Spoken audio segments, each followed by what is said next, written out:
Well, hello and welcome to episode 114 of the Adoption and Fostering podcast with me, Scott Casson-Rennie, and himself, Al Coates, MBE. I'm saying MBE because I feel there's a frisson in the air with our guest this week, so I'm going to put mine in there just to show willing. Oh, you're showing your what's that? Yeah.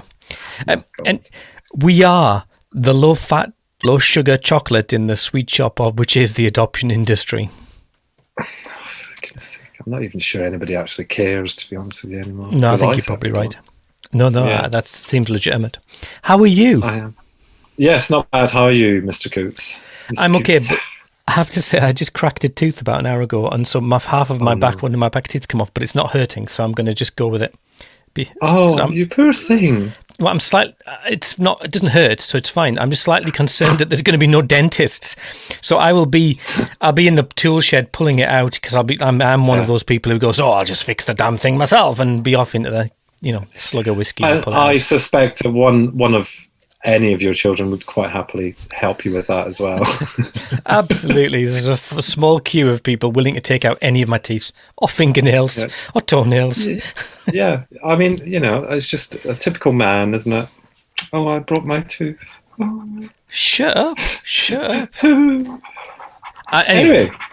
Enough of that. I have a couple of news items because we're interviewing...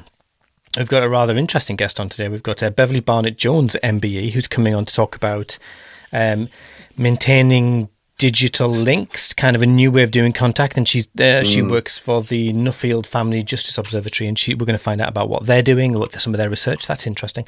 But before that, I have a little kind of a shout out. Firstly, we've got our conference thing happening. That's so big, isn't it? Our managing and support our learning day, behavior. Practice day, yeah. Yes, 12th of March. I'm really good at this, aren't I? I've got a genuine flair for advertising. And you can tell I live and breathe it, like you don't. Yes, absolutely. So that I'm really looking forward to that, and I've started to collate lots of really interesting information. It's quite new stuff as well that I'm looking at from quite a different perspective and stuff. So that's good, and some of the old, classic stuff. But interestingly, I got an email today about some... Do you remember back in the autumn, I was part of a roundtable event around issues around Black Lives Matter, transracial adoption, the impact. I recall. Yes, children of colour in the care system.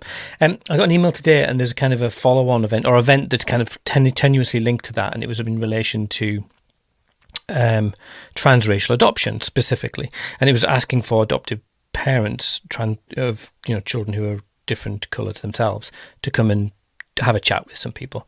And I said, hang on, why don't we get some transracial adoptees? So that's turned into a thing. We're going to get some transracial adoptees. So if you're a transracial adoptee or you're a parent of children who are of different colour to yourself and they would be willing to talk and you were happy to give permission, then please do get in touch through the podcast email address, which is, Scott? a&fpodcast@gmail.com.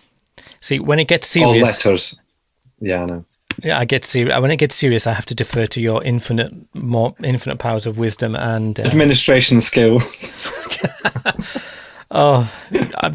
This week, the way your eyes glistened when we were looking at a spreadsheet together and you shared it on Zoom, and your little voice went all high-pitched, squeaky Scottish, and you were all giddy with your columns. I don't go much, do I?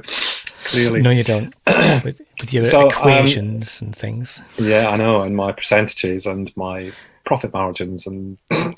Get you. Oh dear, I need to get so a life. Impressed. Really yes. Oh yes. Yes.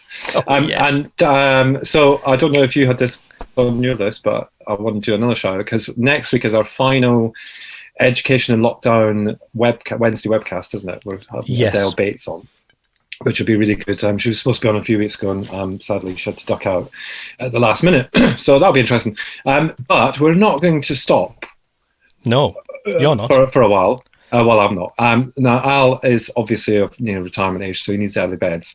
So he's having a couple of weeks off from Wednesday podcasts. Whereas me and my young peeps are... You and the kids. Yeah. So, but in all seriousness, and it will be, I think it'll be a good series, actually. I'm going to do 3 or 4 weeks on a Wednesday, same time, same place, with adopted adults, or adults who've been adopted, or adult adoptees, or children, care experienced adults. And we're going to be talking about how lockdown's been for them. And the reason I think that I wanted to do this was because I think that there might be a lot to take away from us, for us as parents, in terms of some of the kind of behaviours that we're witnessing with our children. Because actually, there's quite a little bit of kind of insight to be had from these this cohort of this community, and also they've obviously had the time to reflect on some of the kind of things that have happened in lockdown. On top of that, I also want to hear, if anybody is interested in doing so, I also want to hear from people who have kind of experienced stuff within lockdown with their own children that they maybe want to share. So that can be done through social media, on DM, or by email as well. What's the email address? Excellent. It is a&fpodcast@gmail.com. Woohoo! Well done. I feel quite drained having to recall that. I know. But the most important thing is, are you going to call it something different? Because we did discuss this. Yes, we are. Yes, we are. What are you going to call it, you silly sausage? So the gays will get this. Well, some of them will. It's how was your lockdown, hun? Which is a play on words from RuPaul's Drag Race and Michelle Visage. So yeah, the gays will get it. Maybe the heterosexual people might not, but if some of them will. I mean, some of them will watch it. But my first guest, I'm pleased to say, is Polly Pentner, friend of the show. Oh, good old Paul. Excellent. Yeah. You do know that I'm going to lay in bed with cocoa and with my sleeping cap on, and I'm going to troll you. I'm going to send Yeah, you are. I know you are. Comments. And you're probably going to set up a new account to be able to do it as well, so I don't know what you... Right, rude things. It'll be fun. So hopefully, well, I've definitely got 3 episodes lined up. I may have a 4th. So and depending on that, we'll have another week off, because we had a week off this week, didn't we? Yeah. But we might have another week off, and then we might start something maybe back with the Wednesday webcast after that. So yeah, I quite like the idea of doing seasons with breaks. Maybe even tracking term time. Maybe just having the school holidays off. That would work, wouldn't it? That would work, actually. Yeah, that would work. But I mean, it is worthwhile mentioning. It's quite a commitment, isn't it, to be able to, I mean, we do the podcast, obviously, but then to get other guests to come on and do the webcast as well, it's quite a commitment. And, it's midweek at 8 o'clock. At the moment, obviously, there's nothing to be done apart from, That's what true. we do. Because none of us have a life. No. So, let's see what happens, in the future. But I'm really chuffed with how many people watch us, not just live, but afterwards. And who download it as well? I think it reflects the general boredom of the nation, really. Not the quality of our product. No, I'm just being cynical. I am being cynical. So shall we cut this banter to an end, and shall we go and troll the internet for our guest? She's out there somewhere. Yeah, we should. And you should. We should have our pre-talk, shouldn't we? You asked the difficult questions. Good cop, bad cop. What we're going to do? How we're going to do that?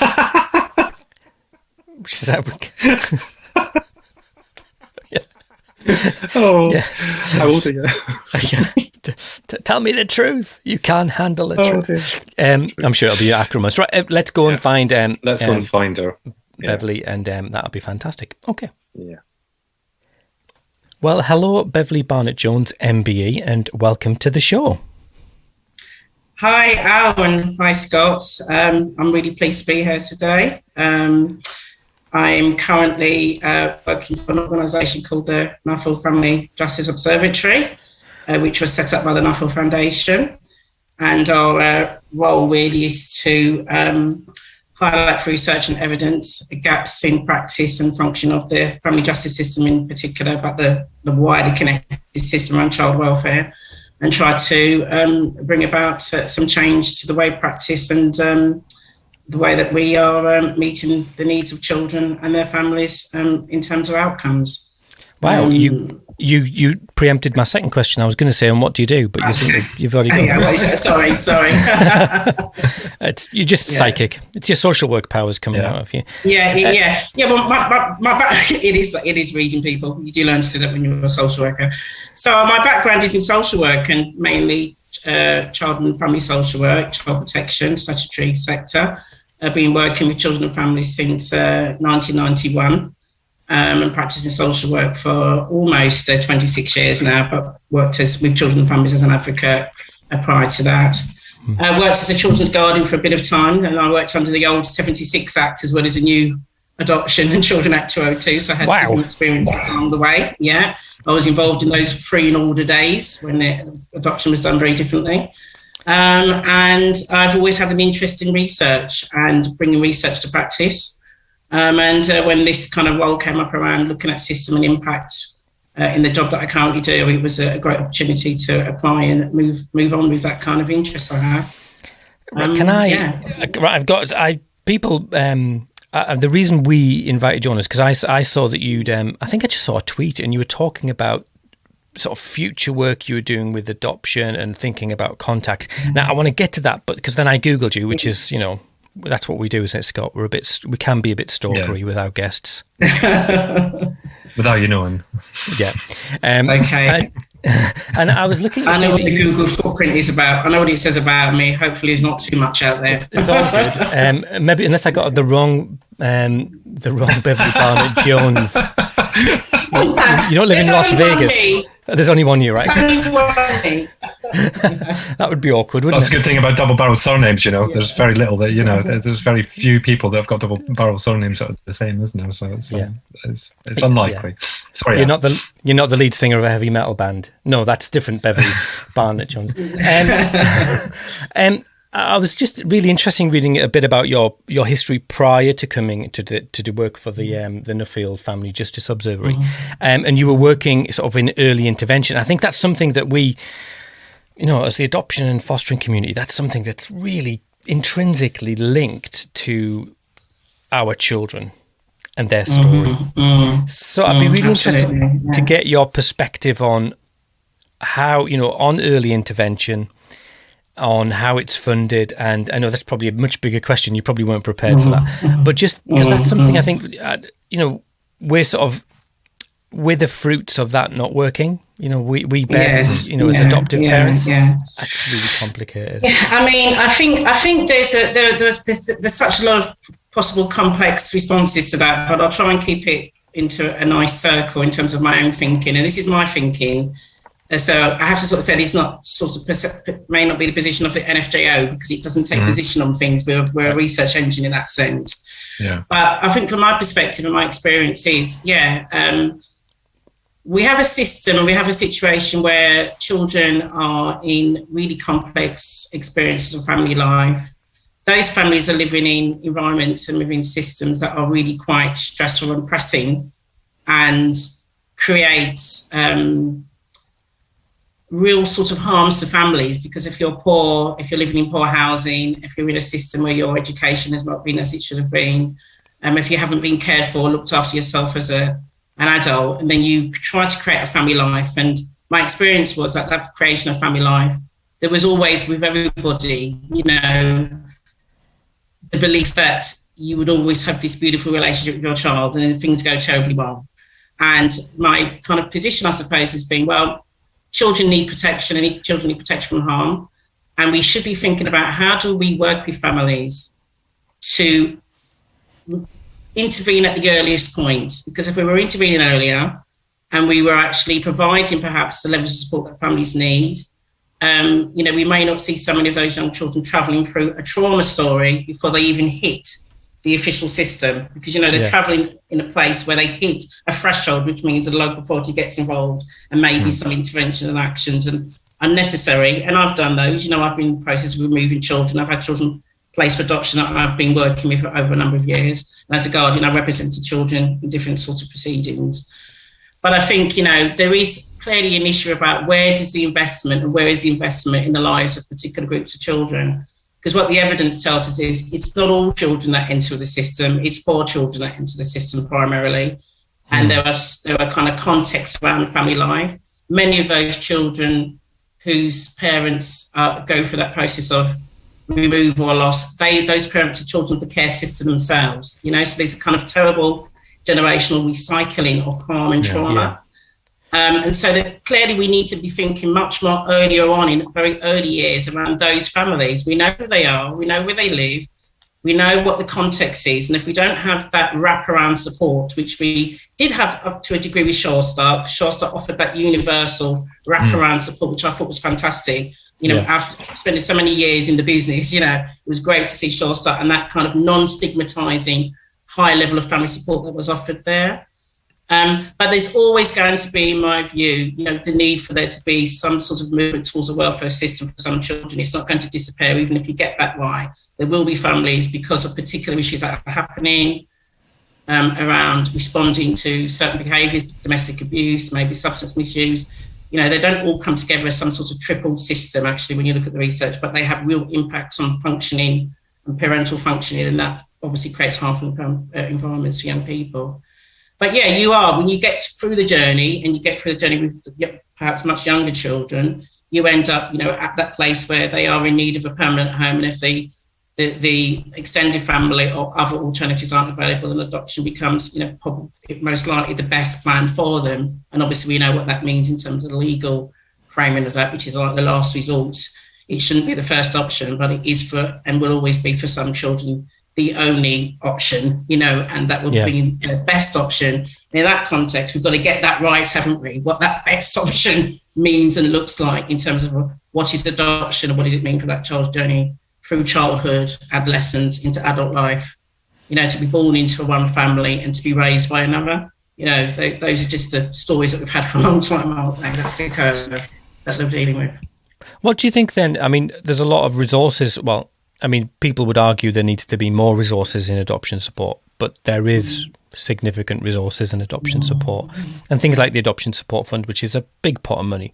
And then money's being pulled out of early intervention, but then it's been put, and you kind of go, I mean, again, I don't want to draw you on the rocks because I'm conscious that I got you here and talk about something else. I'm happy to go there with you, because I think the reality is that when you say that there is this adoption support fund, I was part of that process of recognising the need to support adoptive families, because we saw what was happening that we didn't understand maybe in my era, I should say, 15, 20 years ago. We didn't know enough about the impacts of early childhood experiences and on trauma, and we were placing children, with this kind of ambition and hope that a secure, stable environment from a loving family, would be the answer. That's how naive we perhaps were and uninformed that we were.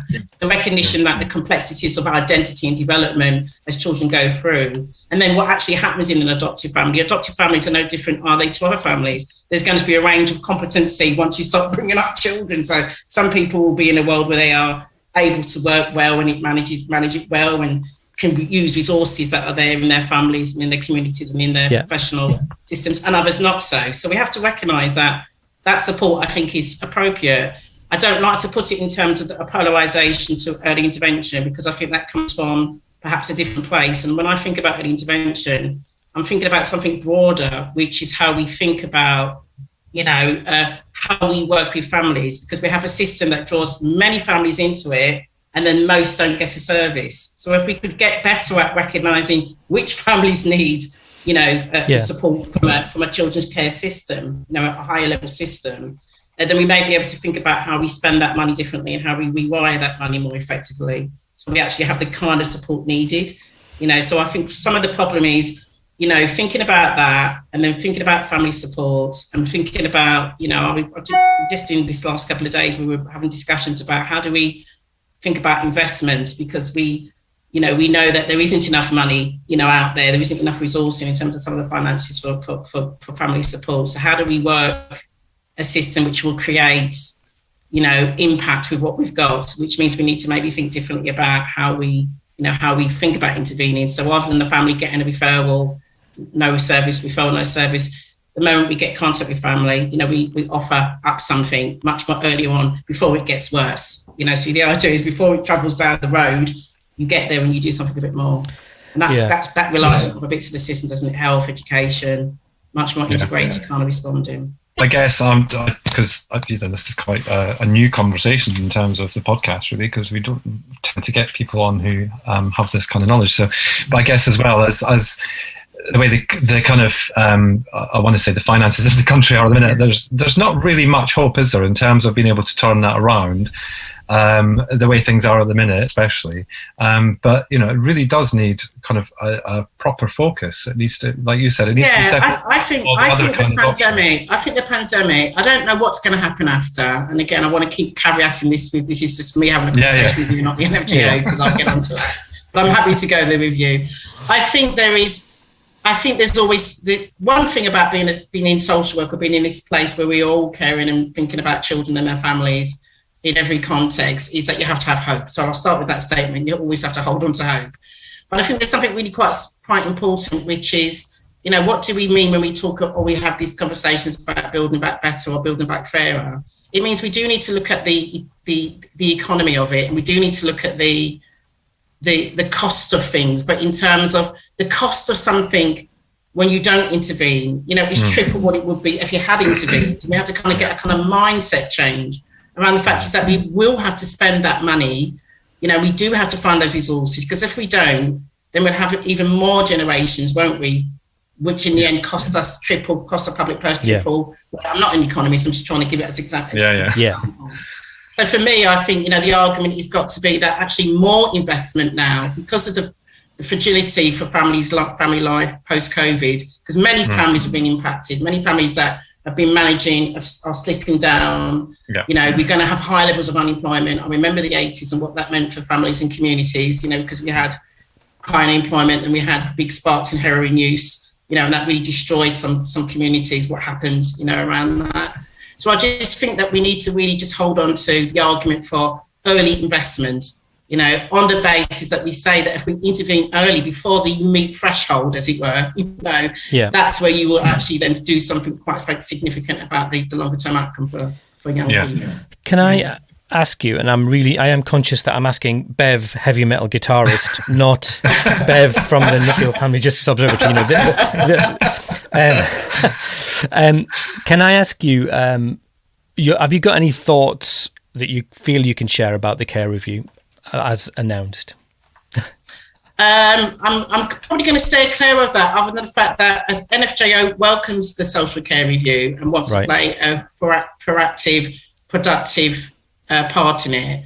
Because if it is a statement of an intention for a once in a generation look at the system and how it functions, then even those who may have real complex difficulty with it, we have to recognise if it's a once in a generation, we need to be on that. We need to be on that table, as far as I'm concerned. And that's me from my sort of personal position as a social worker for many years, but also in the current role I have. I'm willing, willing it to be successful, because we do need a fundamental reboot of the system. It isn't working very well for lots of people. And that's as far as I'm going to go on that. I think that's fair. I am really sorry for asking you that question, because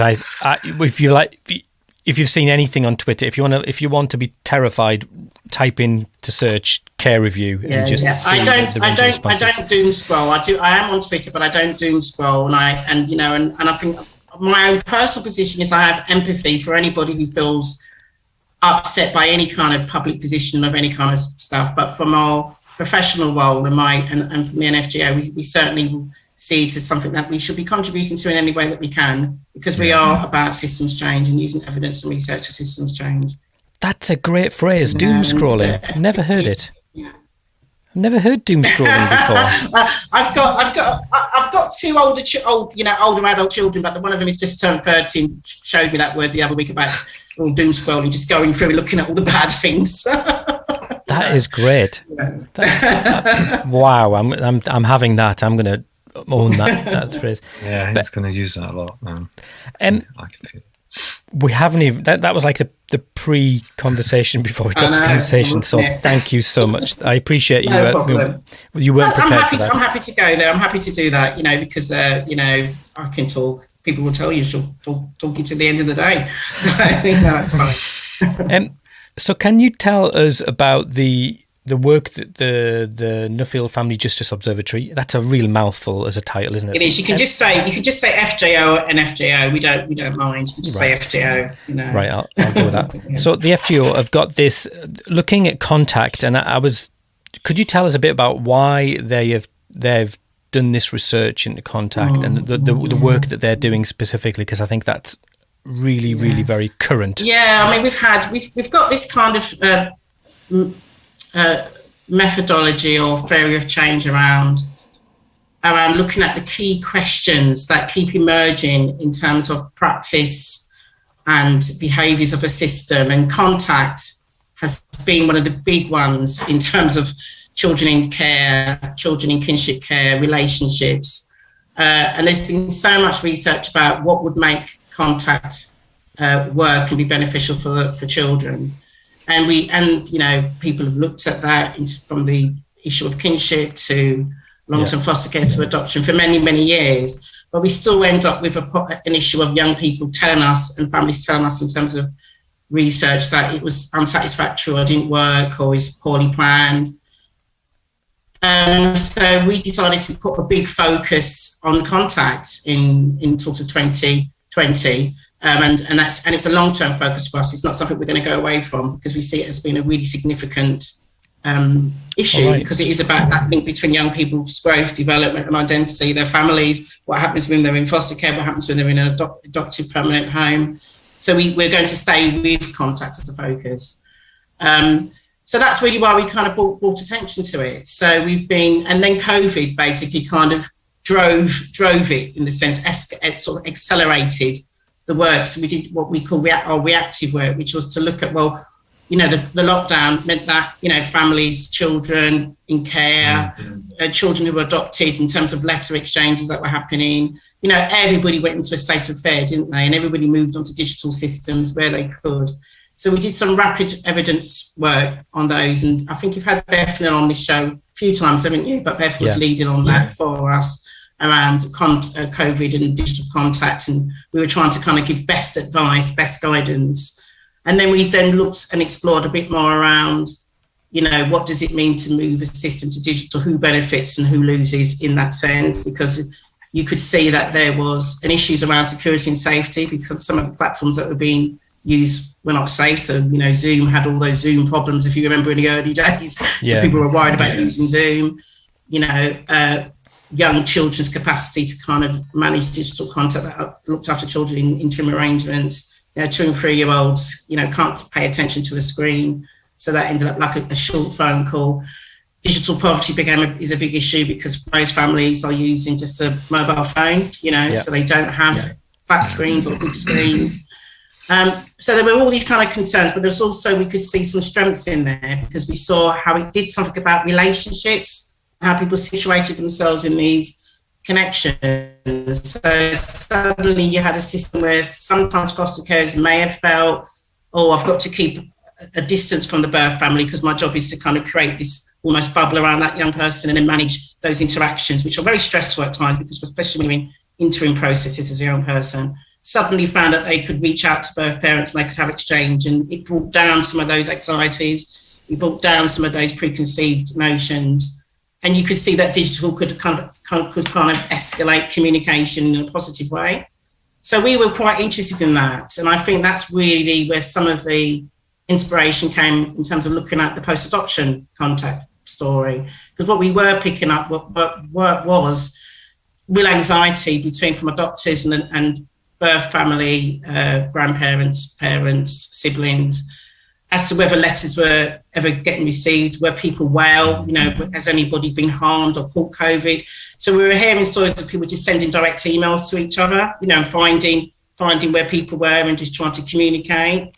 And that's really, really the context for us, I think, in terms of what we kind of then started to want to think about.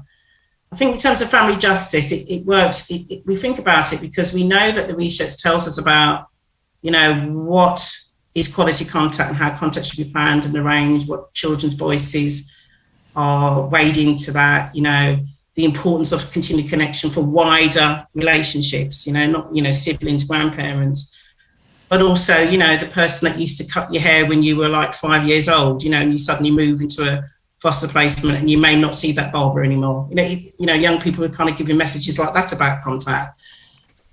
We know that, the purpose of contact sometimes is really confused. So we know that people need to think about that more. So we were looking at the key messages that have already been there, for 25 years. And then started to think, well, go on. I was going to say that I think, Scott, we talk to people all the time, and I think one of the comments people frequently say to us, why aren't we, the world has changed. The contact, when people invented the letterbox system, people wrote letters. Yeah. Now we don't. That's exactly it. The thing about the letterbox is in a sense is like it's not an adequate system that reflects the current times, and it actually is quite a failing system because the drop off in terms of the sustaining of the letterbox exchange is quite significant. Sometimes it never happens. Even though there may be an arrangement, it never happens. So there's a significant drop-off in terms of first family birth parents in particular being able to sustain contact in that first year. So that often interrupts the process. And then there's that whole kind of gap of knowing how is it being received, how do you construct a letter? Everything has to go into this process of every 6 months you may write something. Yeah. And that kind of structuring and mediation of it doesn't kind of match what the evidence base kind of tells you. Do you get me? Which is that it should be something that can be adaptive. It should be able to be reflexive around the child's developing needs. It should be able to be, managed and mediated and supported. And we were very concerned that wasn't happening. So that's why we kind of got into looking at what would digital do, what could the digital process do that would take away some of those doubts that we have about the letterbox. So even when you speak, when we had all sorts of little circles we convened in consultations with the doctors, with first family, with adoptees, and then with adoption agencies. And we were looking at that whole kind of construct around never knowing if the letter ever got there. Was it ever read? Did it arrive, because of the scan? And things that digital do, like notifications or read or received, would just immediately kind of take away, those other anxieties. There are deeper anxieties there, we know, but we were just thinking, what could digital do? What can digital do in that process? And the idea was that you could use digital to open up communication. Would it provide an opportunity for that communication and connection? I was just going to say, it seems to me that would be a more flexible way, because what we've done is we've put in a rigid process and we've said we'll do this every 6 months or every 12 months.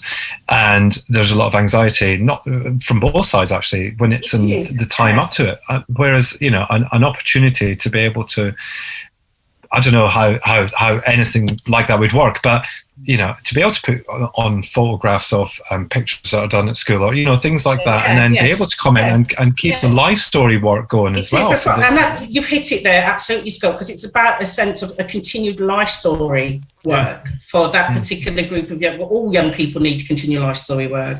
But I think particularly in adoption, if you were to frame it in that way, it becomes less of an issue about a challenge to the status of a parent, because I think we want to keep away from some of those dynamics that have created real kind of fears and anxieties. And sometimes the system creates that, because the way the system will tell a story around what we need adoption for, and they will tell a particular story. And there are questions about that recruitment story, which we've explored with adoption agencies. And we know some adoption agencies are trying to shift that story about the needs of young people. And one of those needs is the benefit of safe to do so, of some continued connection, and some sort of sharing of that story of their life as they grow. And so, we know that's kind of happening. So it's not that we've kind of created it. We knew it was latent, it was there, but what we've done is been able to pull that out a bit. But you're absolutely right. It is this kind of idea about the life story. So, a child arrives with it's not a blank sheet, is it? It's not a tabula rasa, I think is the word. You come with this history. Some of it is implicit, because it's about experiences that you can process later on cognitively, but it's in you emotionally. That's my psychodynamic world. You get me? It's there, and it will maybe later, it will come out a bit later. So if you've got a situation where you are able to have an exchange that will be more adaptive and flexible as that young person's needs changes, that's really great parenting, isn't it? Because you're responding to, this child that you've loved and wanted. You're responding in ways that are really beneficial, because we know from the work, for example, that Beth and others have done, talk about that integrated identity, and that loss of integration or opportunity for integration, because you don't know enough about that story. And when we met with young adoptees and adoptees, they told us that was one of the biggest things for them, was that inability to have that integration, because they just didn't know. And then when they went looking, it can sometimes be quite a tragic story for them. Sometimes there's no information there on that adoption record. And even if they get into the process of reunion, sometimes it can be not what one's expectations wanted it to be. So there's a lot of pain and hurt there, I think, sort of around that system. So we're thinking, how can you create something which is a sense of the intrusion of digital is something I think we learned. People thought that it'd be too immediate if you had somebody just notifying you that something was arriving. But we would manage and mediate that with a system that you design. You would manage and mediate that. There would be moderation. There would be support. But the idea would be that you would have that option, to change that setting, a bit like your Facebook or any other kind of ways that we interact with digital, that you could increase what you want to share or decrease. And that's very much about where you're at and where that child may be at in that adoptive home. So that's what we saw. It's been quite a dynamic. Could be quite dynamic in terms of addressing some of those concerns. Because one of the things I think I've observed is that, especially in the early days of adoption, is families, new adoptive families, are very, insecure sometimes around their relationship with their adoptive children, reasonably. But also, when the children are young, the issues around identity are not necessarily so pronounced. Identity sort of becomes more apparent as the children grow older. Yes, so it's very much about getting them to school, making them feel safe, connecting. And it's only after 3 or 4 or 5 or 10 years that families that, I can think, Scott, we're often having conversations where people are saying, right, my child is now 10 and I need to reconnect, but the trail's gone dead. Or that's right. That is exactly what we learned, because we had meetings with different parts of what we call that adoption circles. We call them circles because we were trying to not create these kind of angular, narrow ways of thinking about these kind of circle ways of thinking. And I think that's really important. But it's also something even more important there, which is that if you're in a world where you could you were being supported to think, actually, the identity is there from the day the child is placed with you. You get me? That's there. It's just latent and emerges. But if you are doing something a bit different around that sharing of information, like that, that idea that you are talking about that other family or that other's place or those other people, those significant people, as an everyday story, do you get me? It becomes less and less of a need for the great big realization 10 years down the road that I don't know anything about this young person's story, and family and what's been going on. So it's not a question of like you're just going to suddenly introduce this family into that space, because of course you've got to focus on that psychological parenting world that you're encouraged to become this psychological. I mean, I'm talking about my experience of doing adoptions. You're trying to work that kind of connection. But part of that is recognizing the evidence tells us that if it's a safe enough family story, we're not talking about high-end abuse, that's something completely different. We're not talking about sex offenders and violent offenders and that sort of stuff, because nobody's promoting unhealthy relationships. Although sometimes in those contexts there might be a great gran, a brilliant nan or a brilliant auntie that wants to maintain some sort of connection. But we're talking about, most of these young people have experienced, sadly, exposure to domestic violence, emotional harm, or primarily neglect in those contexts, and that's why, families aren't able to kind of maintain their well-being over time. But if you are doing that work early on and you build that confidence in the doctors, I've always felt that if we could just give the doctors that support to say it's really great and safe to think in this way, that this will be really beneficial, because in the end you'll find that, the trust and the kind of connection that child makes with you is going to be even stronger, because they know that you are the person who are raising them. There's no question there, then, is it? You are raising them, you are their parent, so... And for me, Al, that's really important, that we try and help that sort of story. And I think if you had a digitalised system, it isn't a question of you are immediately downloading it into the space of the young person, because you choose and moderate, don't you, when you share information. But you've got that knowledge base, haven't you? You've got it there as part of the parenting that you're doing, It does seem like... You mentioned before that some adoption agencies are perhaps reframing how they prepare adopters.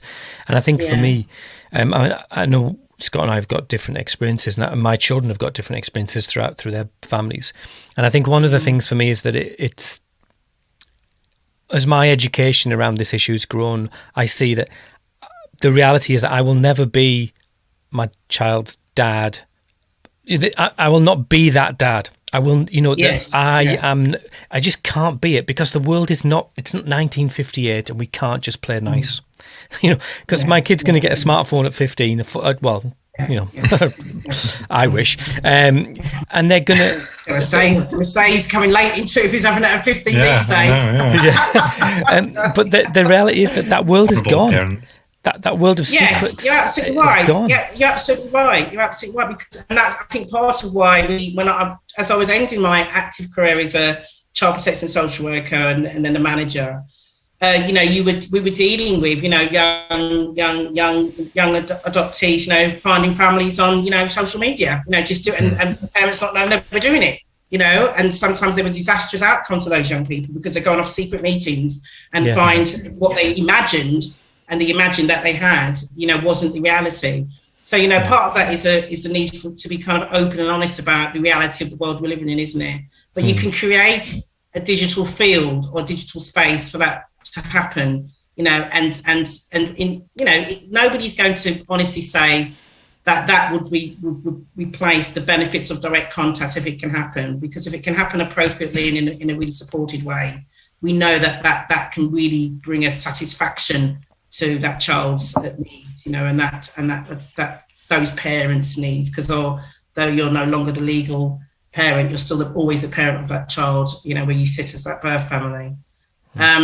So I think there is a need, and we've had great kind of conversations with one adoption, West Yorkshire in particular. We've had a great relationship with something the Arc. Northeast adoption, they're fantastic with their art box, and they're actually doing some work around, particularly art books, are kind of trying building a digital contact, postal letter contact into their art box now as a result of the work we've been doing, which we think will just be fantastic, because it's a continued life story journey for children that go into adoption, to be able to pick up the same system, in terms of that kind of. And a lot of the ideas in our prototype are very similar to what they're going to do. So we're really excited about that particular option. Okay, Bev, I'm going to butt in now, because as you said, you have a genuine gift for talking, and we've got loads of questions. I'm maybe pushing my luck. I'm pushing my luck. I don't want to get into trouble. Scott, any questions? Because we had a list of questions which we put on our shared thing.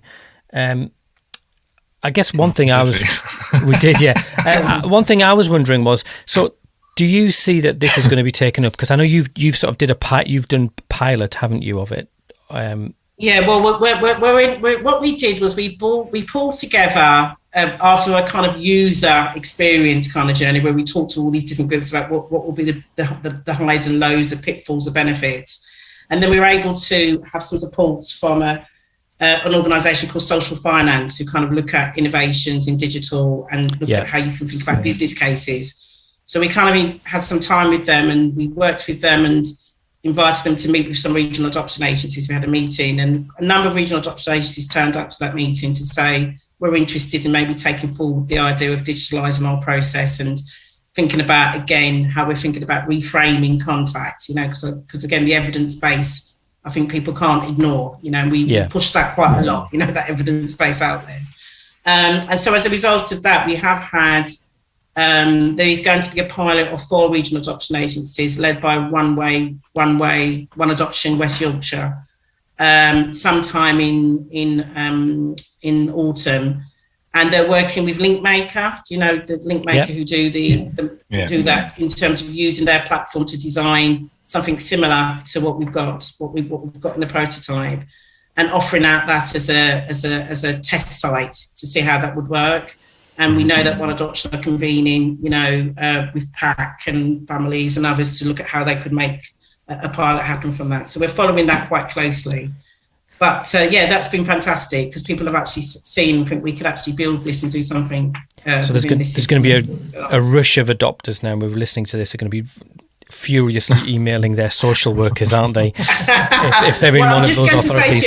it's just a pilot, and they're in charge of their pilot, so they would have to be, you know, they're going to get whatever happens goes into that pilot, because obviously they're going to develop a whole kind of system. What our position was always, we were never going to build anything. We were just going to do a bit of provocation to get in, a bit of provoking, and to try and stimulate a response. And in my view, we've been in a curve, and I think the pandemic kind of sets that kind of accelerator for people. But also there was already a discussion going on, you know, in those agencies about what can we do differently here. And they do have a view about how they see the journey for that young person through care, through to permanency by adoption, and that need to continue that kind of way of keeping connections, because the evidence base there is quite clear, you know, about well-being, if we can keep some sort of connection in permanency. I mean, you know, part of that is an international research field, because I've been lucky enough to spend some time talking with colleagues in Australia and in New Zealand who are looking at permanency, connection in permanency, and talk about adoption in the same sort of framing, you know, that we see that as being beneficial to the wellbeing of children, if it's safe to do so, always caveat in terms of the safe to do so. I think one of the things I'd like to say to you is the issue of support, though, because we know that when you digitalise, you know, you can save costs on administration, but what we've kind of put forward is there's no cost saving with this. It's maybe a particular form of cost avoidance, but you have to reinvest into the support, because there will be times when you all need mediation in that, and people who have not got access to centres will need support. The idea would be that I'm sure there are many families out there that in the end would probably manage the system quite well themselves, you know, and don't need more. And there are others that need a high level of support, particularly thinking about some of our birth families with learning difficulties and parents with learning disabilities, and we want to make sure that those supports are in place, you know. And what we have found is just the disparity in that support around letterbox. Some places offer high level support, other places isn't not a lot of support, you know. So that was quite interesting to find that disparity. Yeah, no, I think that's a really important point, actually, because I think that you know, that it's still something that needs kind of that commitment financially, doesn't it? I was going to ask you though, because it's striking me, you know, the one thing that in my time, and I'm not a social worker, I'm just somebody who kind of dabbles, not in social work, just in a bit of this. Did you dabble in social work, Scott? No, bit of Del Boy going on with that one. Amateur social worker. over the time that I've been kind of in and out of kind of different local authorities and stuff like that, it strikes me as well about birth families and their access to kind of digital, if you like. So you know, they may well have a smartphone, but they may be on a pay-as-you-go contract. So exactly. All that kind of stuff. So I guess what will be interesting is to see how it may work out for them as well, and what the positives and the negatives might be for them. Yeah, most definitely. And we've been lucky enough. We engaged a wonderful group of first family members, because it was grandparents as well, through working with ATD Fourth World, you know, who do a lot of work in poverty, dignity and poverty. So we had a real chance to kind of frame and think about those very questions and put those. We're going to produce a report, I think, sometime towards mid-April, it will come out, where we are making some recommendations around that very thing, around how do you work and support people in poverty, how do you deal with the digital divide. And there are solutions to that, because if it's a web-based portal and you've got a centre, maybe you could just access it through that. You know, you could go there and access it in that way. So there was also another thing there, which was really a beautiful sort of coalescing, which was all the kind of people in that adoption circle talked about the importance of that letter as a tactile object, you know, and particularly for birth families that were receiving it, because they had an imagination about the child, you know, even if that child may not have ever written that letter or seen that letter themselves, you know. I mean, many of doctors obviously will do that and be part of that journey and story, but you know, you wouldn't know that was an automatic position. And they talked about that importance of receiving that. So we had to talk about, you know, what would be legacy systems and what would be maybe hybrid systems, you know, for people. So there's always not one size fits all, because that's what we're trying to get away from. It's one size fits all. What we're trying to do is develop plans for children on placement. I hate that word, but on finding a new home. Do you get me? That makes sense at that time, but have that possibility to be reviewed as they are in the looked after system, you know, where things are reviewed for a statutory process. How could digital help you? It could send you a reminder every year or every 6 months. Do you want to review your settings? Do you want to review the position? Do you want to have a conversation about doing it differently, you know? Because there's an extent that people need to be prodded a little bit, because I know like all of us, 1 year bleeds into another year into another. They're just not before you know what And something that we're trying to do at the moment with one of our children is we're trying to kind of revitalize the system, but there's just no processes there. There's no system for exactly review. It. Exactly, that's exactly it. And that's part of one of the things that we are going to take forward, I think, in our recommendation is just, I mean, I'm hoping that we can have conversations with, those who are decision makers and organisers around the adoption system, because I think there is something important about those re-entry points. There's the issue about the re-entry point for birth families that drop off, because it's like, how do you get back in there? And how do you explain, for example, that, my life was a wreck for the 3 years after the adoption, and that's why I haven't been available, but I'm available now and I'd like to share. And you may have moved out of the area where your adoption took place, So it's like, how are the regional adoption agencies working in terms of perhaps national minimum standards around that re-entry point? And that's something I'm certainly pretty keen to have conversations about. And I know that we had adopters and adoptees and birth family talking about, can we have some just minimum agreed ways of working? So although it's regionalised, can we have some national ways of working here so we know what the entry point will be? We know how we could have a system of review. A digital system enables that to be easier, because you can get a reminder automatically setting it, and it might need a bit of mediation. Hence why you need that support to be available on and off, in the process. Because the national minimum standards, I mean, the national minimum standards themselves are 7 years old, and in some ways the digital world has moved hugely on since then. So sort of lobbying to say standards around contact, that we just have different expectations that are informed by evidence and contemporary research. That's the position that we're saying, is that for those to look at those in the light of that, evidence base, in the light of the fact that as I said, I think the pandemic is an accelerator around the digital. So I don't think we're going to walk away from digital processes no matter what happens. But what we want this one to be is one that can be, bring the beneficials, bring the benefits, and really emphasise the benefits and amplify those in terms of what it means in those relationships. Well, this has been fantastically interesting, and I do feel that you've almost interviewed yourself. Which is right, okay. Yeah, I which is cut that out, because I have a reputation for being a chatterbox, and they make me sound like I'm a chatterbox. And I thought I was having a nice dialogue there. I felt Scott and me dialogue quite well. Wasn't telling me that I was doing too much. I see. I welcome our guests. I like them all. I make them feel at home. I don't criticise them at the end of the interview. No, do you get me? It's not a criticism. It's not, because we invite people on, and we've never spoken, and you sometimes sometimes you're thinking, I hope this person will talk, and it's just such a pleasure to have someone who's got so much good stuff to say, and we could spend another hour. I've enjoyed the exchange. I've really enjoyed the exchanging, because because you're asking great questions. Because you ask great questions, you can hopefully get a reasonable response. Even though you give me a tricky wicket there at the beginning. I did play cricket as a girl. In my Burgundy West Indian colours, you get me. I did play cricket, so I can handle a little bit of tricky. The odd googly down the pitch. Exactly. Not the googly, the fast bowling. Some kind of sport that I don't know anything about. You don't understand. What I do think will be interested, though, Bev, is how this is going to look in 12 months, 24 months, 5 years kind of thing, in terms of how this goes, because I think it's long overdue. Like Al said, the system's moved on, but actually digital stuff hasn't. And you mentioned ARC Northeast.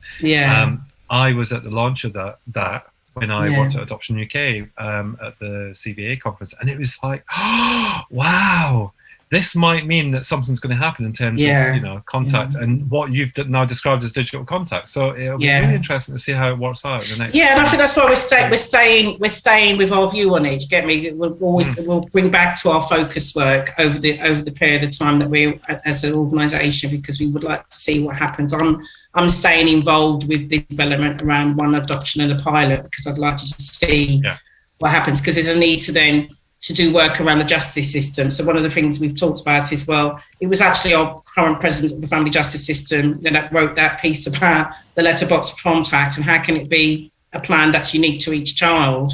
when it's always the same plan of twice a year. Do you get me? So, he raised questions about, can we not think differently? So part of that work that we would like to do is share some of that development, within that wider system, that interdisciplinary system between court and social care. And obviously, because we're working in the justice system, we can hopefully have access to do that and share that. So that's our intention, is to kind of keep doing that kind of look at it, look what's happening, look at impact. That's so excellent. I'm quite excited by it, because I think it could model out to be something very useful. We were hoping in the summer to, because we've been running we do kind of conferences, practice days and things, so we were hoping in the summer to do something around lifelong links.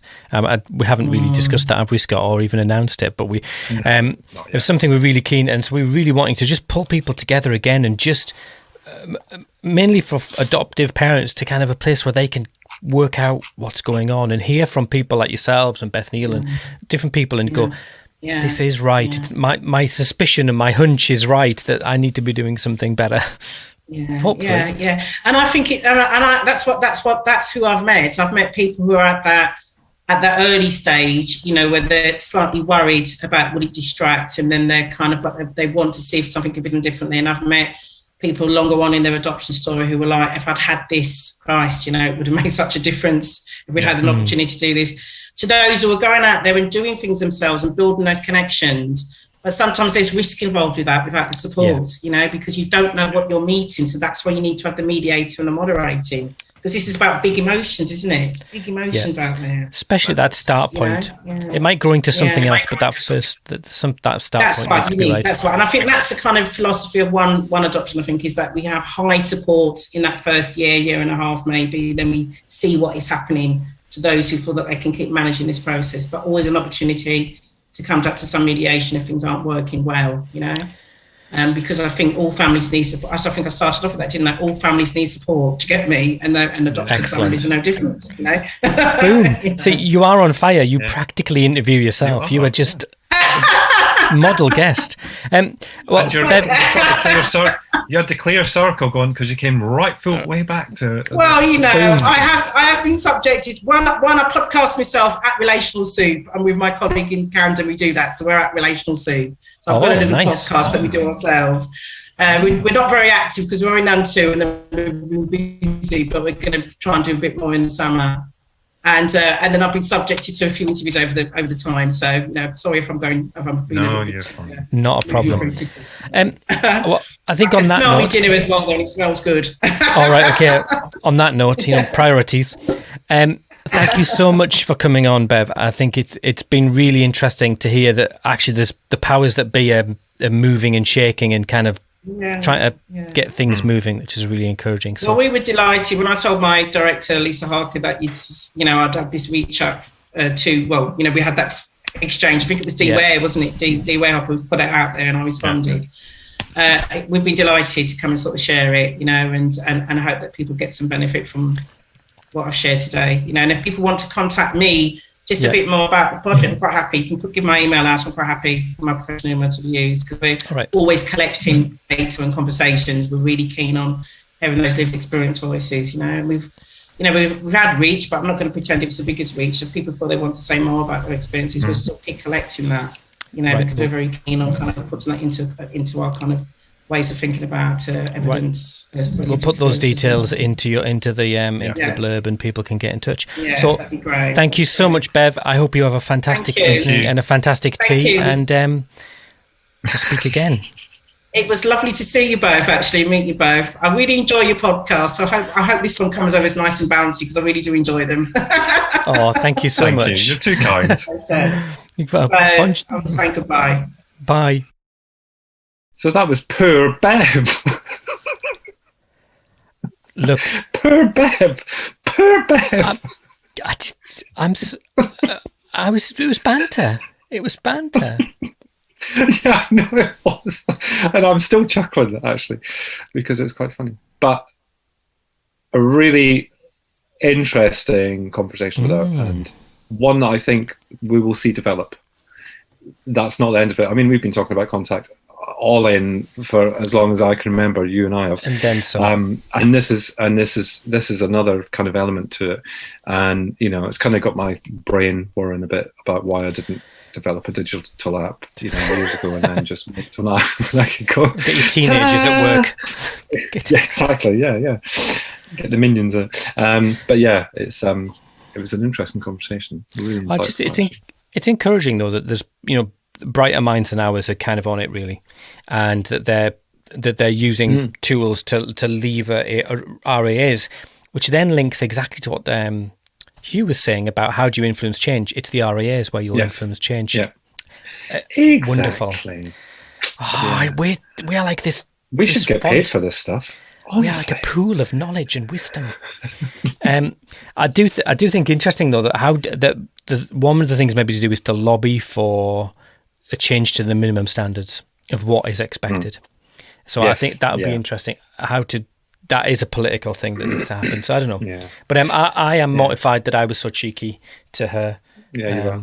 You need to send her flowers and a written apology and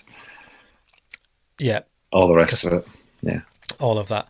Well, anyway, I think she forgave you. She did forgive you. She forgive you. Oh, she was a right laugh. And we had a chat beforehand and she was just so much fun. Yeah. What a star. Yeah. Cool. Well, I'm going to go off and put one of my children to bed and feel sorry for myself about my dodgy tooth.